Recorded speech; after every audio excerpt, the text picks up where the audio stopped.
다 찾으신 줄 믿고 우리 한 절씩 교독하고 마지막 7절은 다 함께 읽겠습니다. 제가 먼저 읽겠습니다. 이후에 여호와의 말씀이 환상 중에 아브람에게 임하여 이르시되 아브람아 두려워하지 말라. 나는 내 방패요 너의 지극히 큰 상급이니라.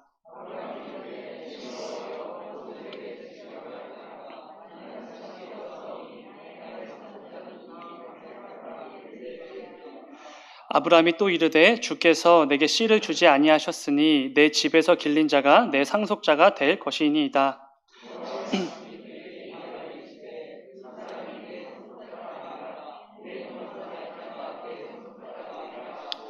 그를 이끌고 밖으로 나가 이르시되 하늘을 우러러 뭇 별을 셀 수 있나 보라. 또 그에게 이르시되 내 자손이 이와 같으리라. 다 함께 또 그에게 이르시되 나는 이 땅을 내게 주어 소유를 삼게 하려고 너를 갈대아인의 우르에서 이끌어낸 여호와이니라. 아멘. 아멘. 우리 함께 읽은 말씀을 가지고 나의 방패, 나의 상급이 되시는 하나님, 이런 제목으로 함께 말씀을 나누도록 하겠습니다. 최근에 코로나19가 다시 확산이 되고 있는 것 같습니다. 그래서 거의 일주일에 한 번 정도 이렇게 소식을 듣게 되는데 요즘에는 이틀에 한 번꼴로 이제 확진되셨다는 그 소식을 듣게 되는 것 같습니다. 그런데 그 가운데서도 여전히 우리를 통해 우리를 위해 일하시는 하나님의 그 은혜와 그 귀하신 그 사랑을 더욱더 경험하고 누리며 나아가는 우리가 되기를 소망합니다. 이렇게 함께 모여서 예배할 수 있는 것이 얼마나 큰 기쁨인지 또 감격의 그 순간인지를 분명히 기억하시고 또 함께 예배의 자리를 반드시 지켜내는 우리 모두가 되기를 소망합니다.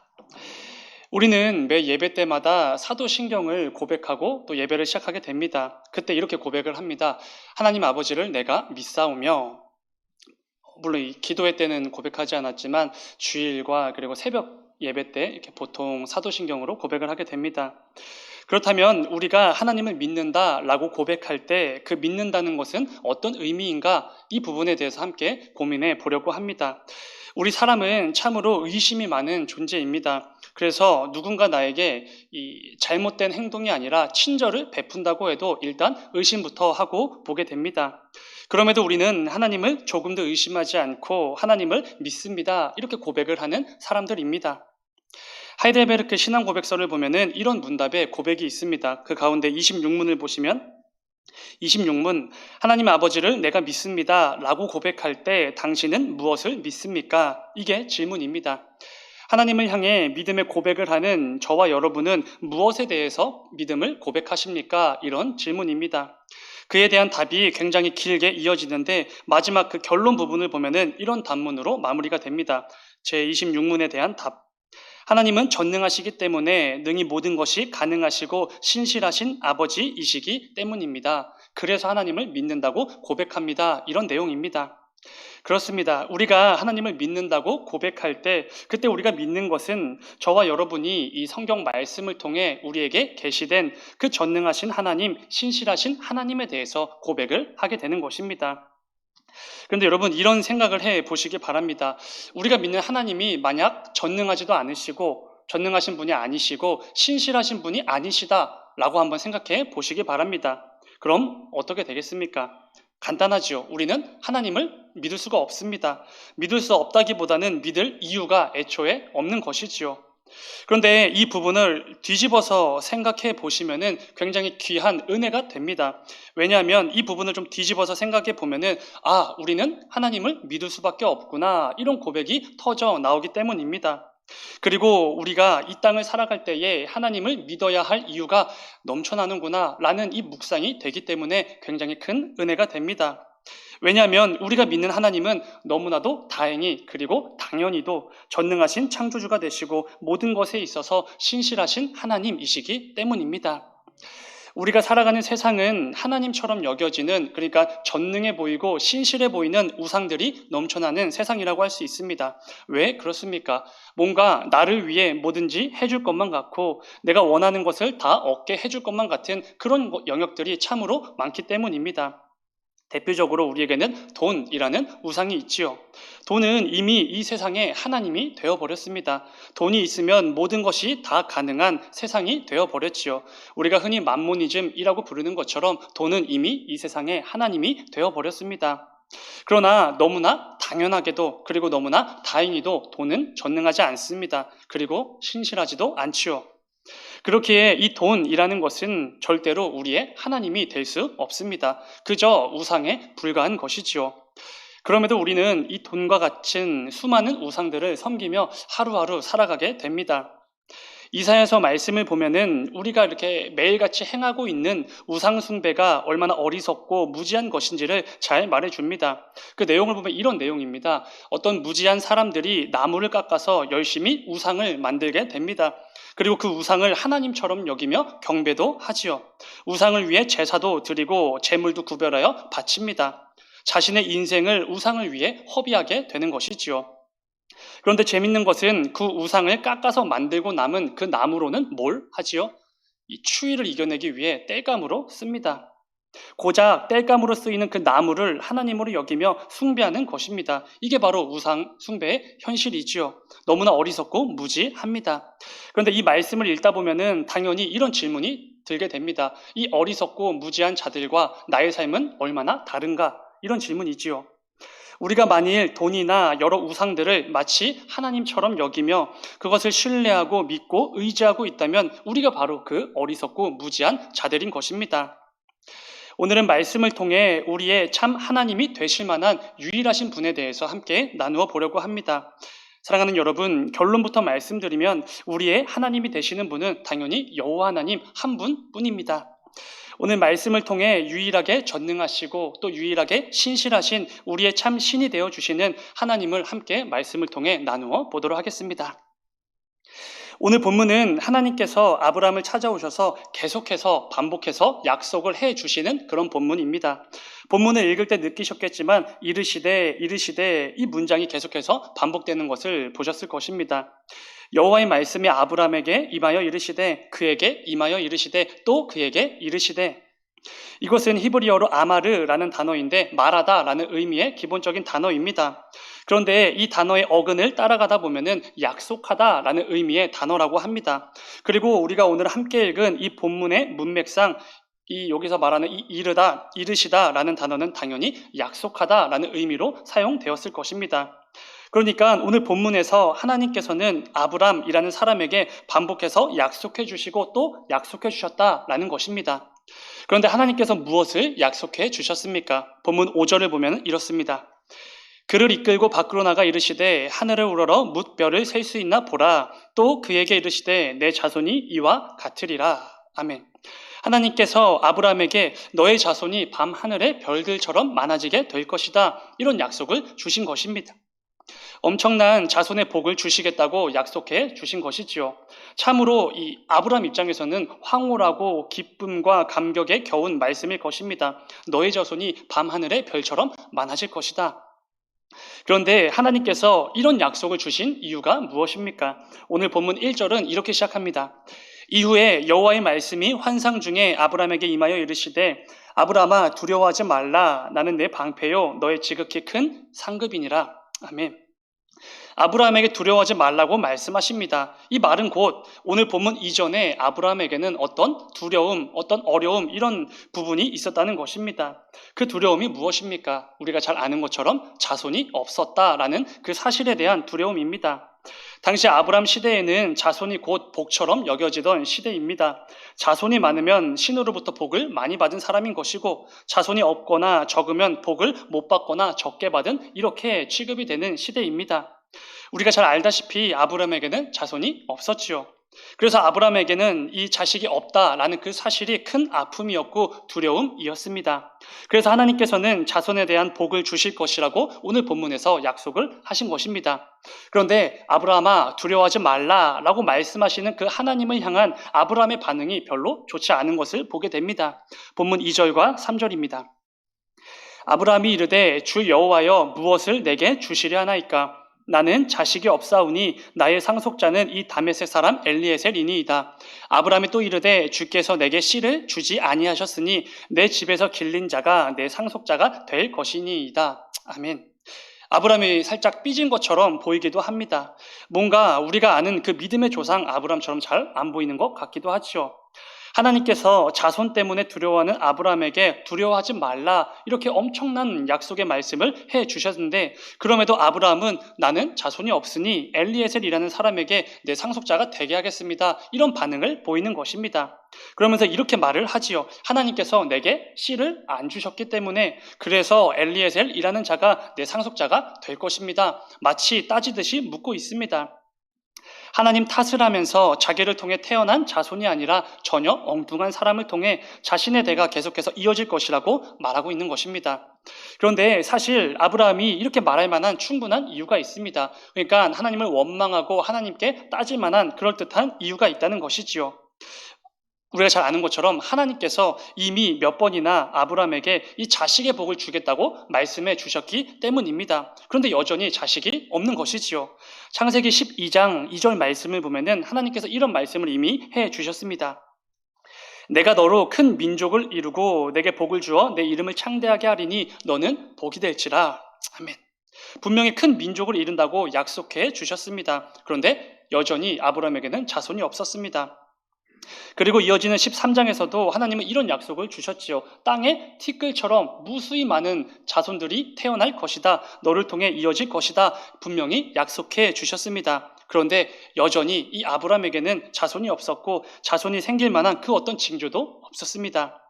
그러니 아브라함이 두려울 수밖에 없었습니다. 하나님을 원망할 수밖에 없는 것이지요. 모든 것이 다 하나님 탓이라고 말할 수밖에 없었습니다. 아브라함 눈앞에 놓여진 현실과 상황은 여전히 나는 자손을 얻을 수 없구나 라는 그 상황들 뿐이었습니다. 그래서 자신과 아내 사례를 통해서가 아니라 다른 방법으로 대를 이어가려고 노력을 한 것이지요. 그러나 하나님의 생각은 전혀 달랐습니다. 이것은 어디까지나 아브라함의 생각인 것이고 하나님의 생각은 전혀 달랐습니다. 본문 4절을 보면 하나님께서 이렇게 말씀해 주시지요. 여호와의 말씀이 그에게 임하여 이르시되 그 사람이 내 상속자가 아니라 내 몸에서 날 자가 너의 상속자가 되리라 하시고. 아멘. 이게 하나님의 생각이었습니다. 이런 말씀이죠. 아브라함아, 절대로 그렇지 않다. 눈앞의 현실과 상황이 여전히 어려운 것은 맞지만 엘리에셀은 절대로 너의 상속자가 될 수 없다. 내가 반드시 너의 몸에서 태어난 너의 아들을 통해 너의 대가 이어지도록 할 것이다. 이렇게 약속해 주시는 것입니다. 그러면서 두려워하는 아브라함을 위해서 이렇게까지 약속을 해 주시지요. 이어지는 5절입니다. 그를 이끌고 밖으로 나가 이르시되 하늘을 우러러 뭇별을 셀 수 있나 보라. 또 그에게 이르시되 내 자손이 이와 같으리라. 아멘.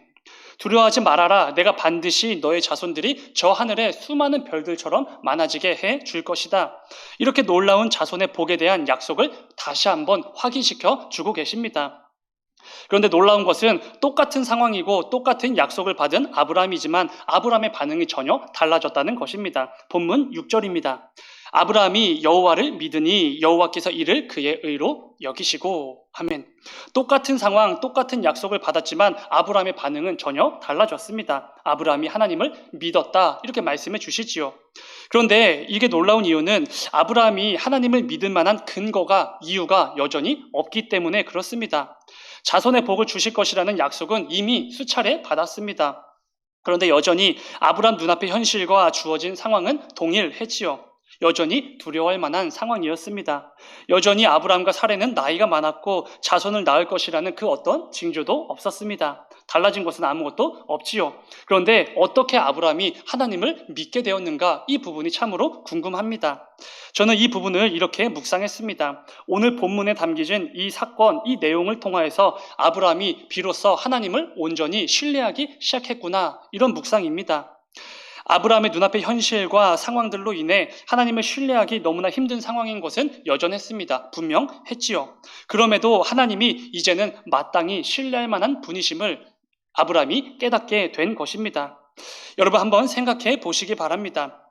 자손의 문제로 큰 두려움 가운데 지냈던 아브라함의 상황을 전부 다 아시고 하나님께서는 그를 직접 찾아오셔서 계속해서 약속을 확인시켜 주셨습니다. 그게 오늘 본문의 내용이지요.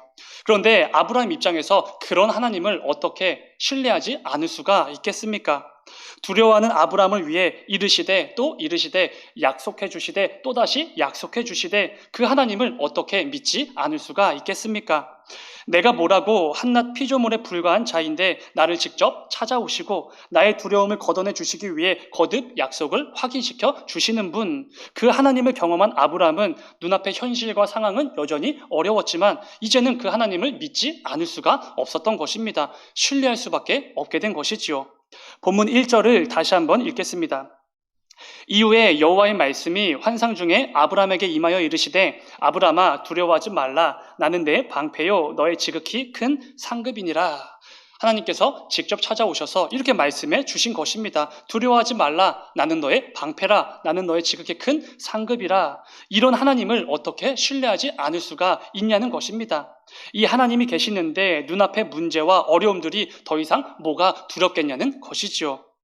그런데 이 부분은 우리 역시 마찬가지지 않겠습니까? 저와 여러분들에게는 어떤 문제나 어려움들이 분명히 있을 수밖에 없습니다. 우리는 때때로 그 문제 앞에서 두려움에 휩싸여서 정신을 못 차릴 때도 분명히 있습니다. 눈앞의 현실이 너무나 막막하고 어려워서 이제 어찌할 바를 모를 때 정말로 있습니다. 그러나 그때마다 하나님께서 우리를 찾아와 주셔서 이렇게 말씀해 주시는 것이지요. 구키야, 아무것도 두려워하지 말아라. 내가 너의 방패가 아니냐? 내가 너의 지극히 큰 상급이 아니냐? 그런데 도대체 뭐가 그렇게 두려우냐? 두려워하지 말라. 이렇게 말씀해 주시는 것입니다. 사랑하는 여러분, 우리는 이 하나님이 계시기에, 우리가 믿는 하나님이 그런 분이시기에 그 하나님을 신뢰할 수밖에 없는 것입니다. 마땅히 의지하고 모든 것을 내어드릴 수밖에 없는 것이지요. 그럴 때 우리는 여전히 이 아브람과 같이 내 삶의 문제와 어려움들이 똑같이 있지만 더 이상 그 문제 앞에서 떨지 않습니다. 주저앉거나 낙심할 필요도 전혀 없는 것이지요.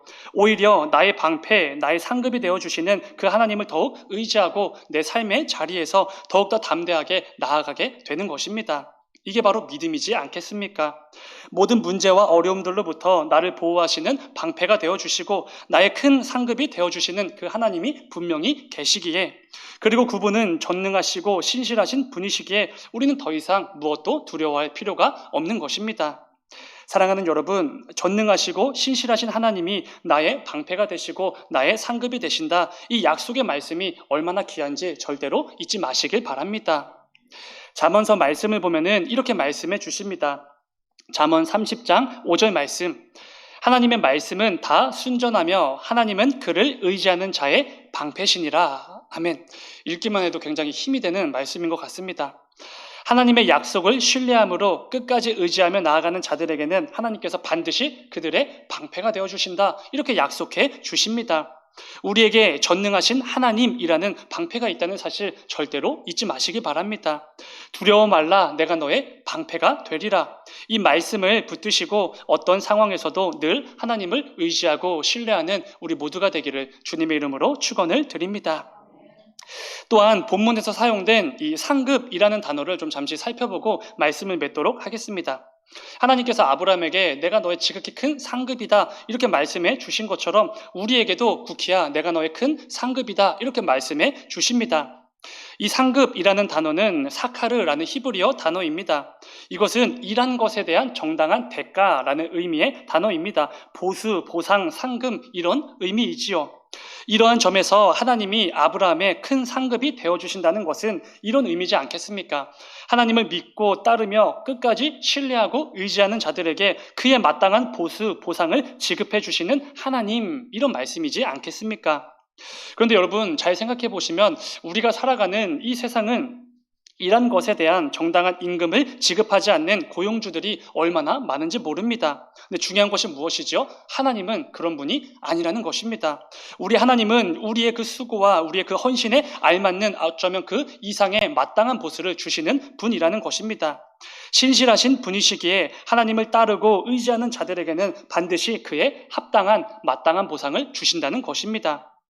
우리에게 신실하신 하나님이라는 큰 상급이 있다는 거, 이 역시도 절대로 잊지 마시기 바랍니다. 오늘 말씀을 준비하면서 우리의 상급이 되시는 하나님에 대해서 묵상할 때 저는 주님 다시 오시는 그 재림의 날이 떠올랐습니다. 우리 주님 약속하신 그 말씀 그대로 심판의 주로 분명히 다시 오시는 그 날이 올 것인데, 그때에는 모든 사람들이 자비와 긍휼이 아니라 심판대 앞에 서야만 합니다. 그러나 주의 사랑하는 성도들은 이 땅에서 힘들고 어려워도 끝까지 지켜낸 그 믿음과 거룩함에 대한 분명한 상급이 주어지게 됩니다. 마태복음 말씀처럼 너희를 위해 내가 직접 예비해둔 영원한 나라를 상속받으라, 이 상급이 우리에게 분명히 주어지는 것입니다. 우리가 믿는 하나님은 주의 사랑하는 성도들에게 그의 합당한 상급을 계속해서 미루시거나 자기의 기분에 따라서 취소하시는 분이 절대로 아니라는 것입니다. 신실하신 분이시기 때문이지요. 우리 성도는 어쩌면 이 귀한 사실을 붙들고 이 땅을 살아가는 사람들이라고 말할 수도 있습니다. 사랑하는 여러분, 우리가 믿는 하나님은 참으로 전능하시고 신실하신 여호와 하나님이십니다. 이 사실은 오늘을 살아가는 우리에게 정말 큰 힘과 위로가 되지요. 이것은 우리의 믿음이 결코 헛되지 않고 미련하지 않다는 것을 증명해주는 분명한 약속의 말씀입니다.